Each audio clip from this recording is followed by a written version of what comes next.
Well, Lift Every Voice and Sing was originally written as a poem by James Weldon Johnson in 1900 on the occasion of Abraham Lincoln's birthday.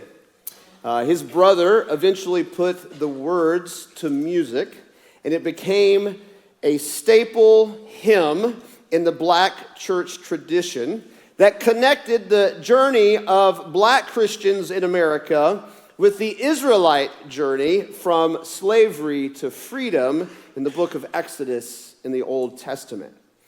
Michael and I love to have this song as part of our service every year in February as part of Black History Month. I don't know how familiar you are, each of you, with the black church tradition in America. I remember the first time that I attended a black church over 30 years ago when I was in middle school. I grew up at First United Methodist Garland, Texas, outside of Dallas.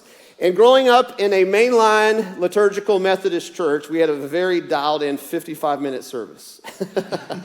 You know those traditions where you've got first, second, fourth verse of the hymn, you're moving right through it. The sermon's very short, and the service gets over quickly.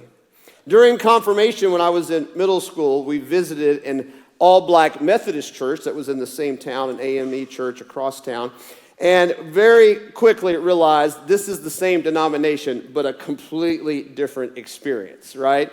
I remember rather than being stoic and structured, the service was celebratory, expressive, and long. We were there for 2.5 hours. The service went by so fast. In a lot of ways, it felt shorter than the 55-minute service, but it was long. After years of personal observation and study and being friends with many pastors who are in the black church tradition, I've noticed a few major distinctives in the black church tradition. One of them I already mentioned. One is the length of service. Mike and I argue about this all the time. I said, Michael, we got to be done on time or I'm going to get some emails about why the service was too long. He says, just follow the Spirit. Just go, Pastor. Those are the people that are with you. Yes, absolutely. Of course, also the black church tradition in America passes down a history of expressiveness and celebration and joy. One other thing that comes from this tradition is an emphasis on faithfulness to God in the midst of opposition and difficulty. And that's something I think all Christians today need to learn from as we figure out as a Christian community how to live really as a minority community in the broader culture. How do we stay faithful to God in the midst of that opposition and difficulty? Of course, the black church tradition is justice-oriented and also experiential, very much about expecting to meet with God. Now, I know when I say that, the black church tradition is not monolithic. There's a lot of variety within the black church, just like there is in every other culture. But I wanted to just talk about that a little bit this morning, and Michael, ask you, because you are a product of the black church tradition in America, and how did that shape you and impact you as a person, as a worship leader even today? Yeah, I was raised in the black apostolic Pentecostal background. So I got a few here. You never know who you're going to find. And so it helped to form my faith in a very unique way. And with that, you know, my musical gifting and alliances have allowed me to have some other fellowships and connections with other Protestant reformations as well. Yeah. But what I found in, you know, the black tradition, no matter whether it's AME Baptist or whatever it is, what you stated is true. Mm-hmm. It is very expressive, very experiential. Yes, when we come together, we expect to, as in quotes, have church. If we're gonna come to church, we're gonna have church. We're gonna get in our car and burn our gas, we're gonna have church. Because if we could have done this at the house, you know, otherwise. But for the other thing that you said that was very key is just the faithfulness to God his word and his character. Yeah, yeah. As you said, it's a people who is experiencing oppression, right? Yeah.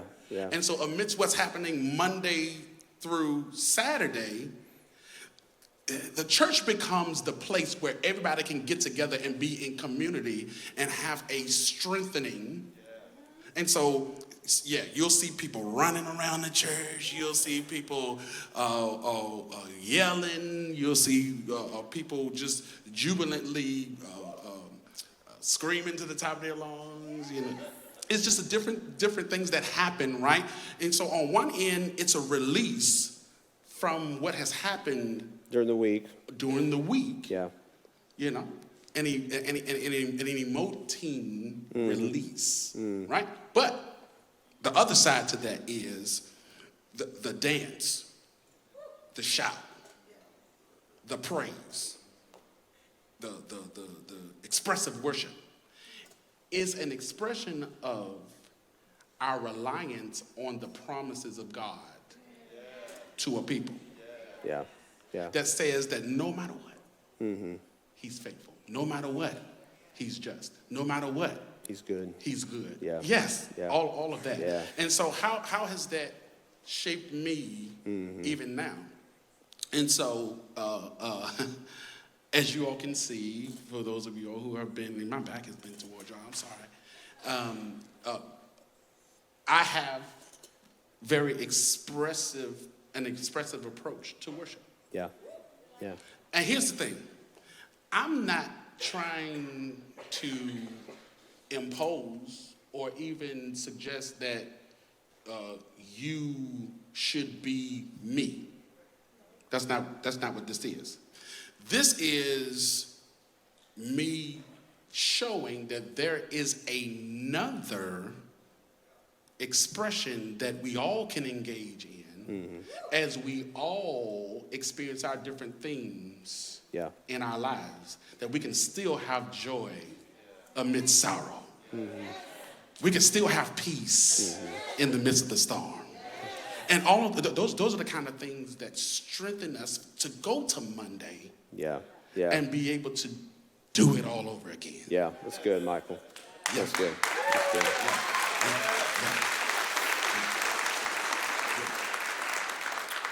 So here at Cityview, we continue to pursue a long-term vision we've had of being a multi-ethnic, intergenerational congregation.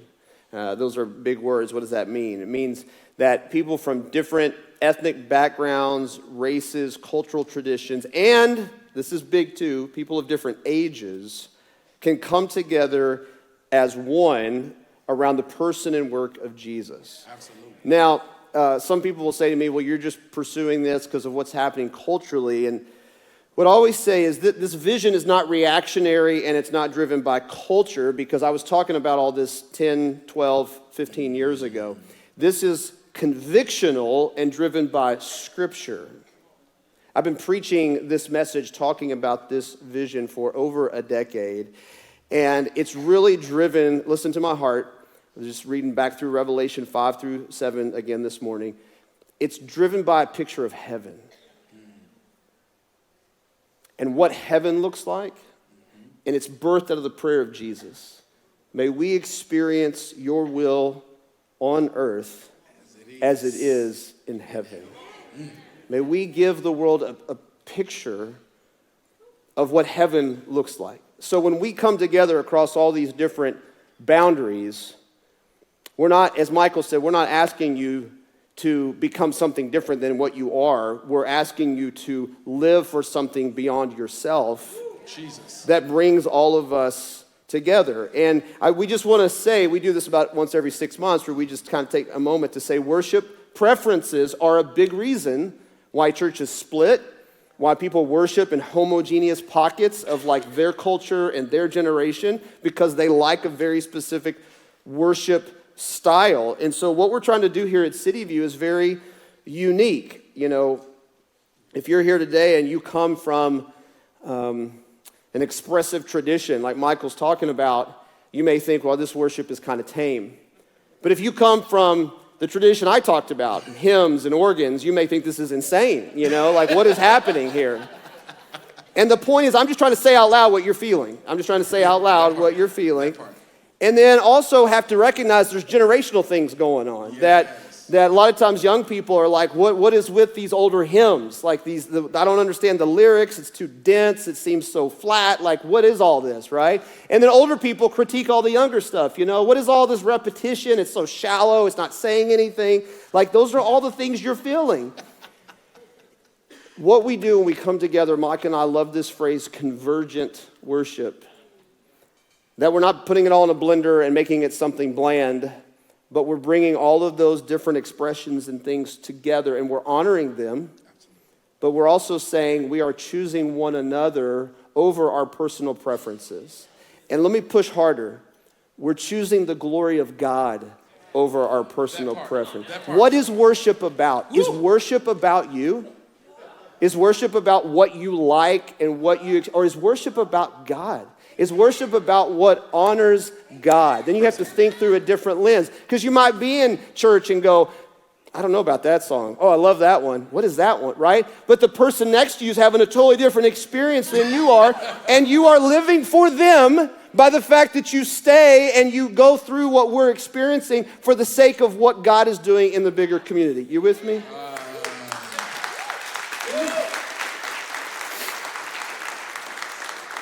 Michael, just speak to our hearts. How do we overcome our worship preferences? How do we do this convergent worship thing?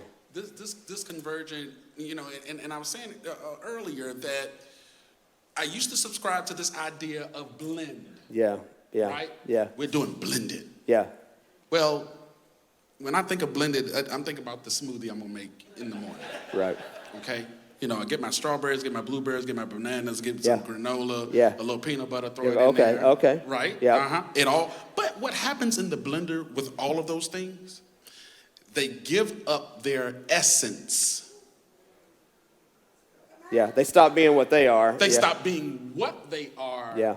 And they blend into something that takes them out of their original creation. Right. The thing about this convergent worship that we do here at Cityview, that we're pursuing here at Cityview, is that Michael can fully be Michael. Pastor Keith can be fully Pastor Keith. Come on. And we can exist in this one space. Yeah, together. Together in unity. Yeah. For the glory of God. Come on, yeah. And what Pastor Keith said a minute ago is that this is rehearsal. Somebody shout rehearsal. This is rehearsal for what we gonna do in heaven. Is anybody trying to go to heaven?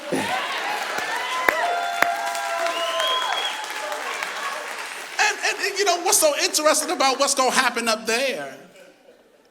It ain't gonna matter what you want. It ain't gonna matter how you feel. Yeah. Because we're gonna join with the angels. Yes. And we're gonna sing the songs with the angels. Yes. And we're gonna come together as. Yeah, it's good. We're gonna come together as one. And so what we do here at Cityview is that we take ourselves fully and we pull it together and can exist as one body. Somebody shout one body. One body. Yeah. Yep. One body, many members. That's really good. So ultimately, worship is about God. And we want to just remind you what we're doing, what we're pursuing. And we're really ultimately trying to bring all of us together, fully who we are, but centered around Jesus. That he is the one who's at the center of all that we do. And that picture is Revelation 5, 8, and 9, Revelation 7, verse 9, where you get this picture of heaven, of people from every tribe, every language, every people, every nation, all around the throne of Jesus. And that's the picture.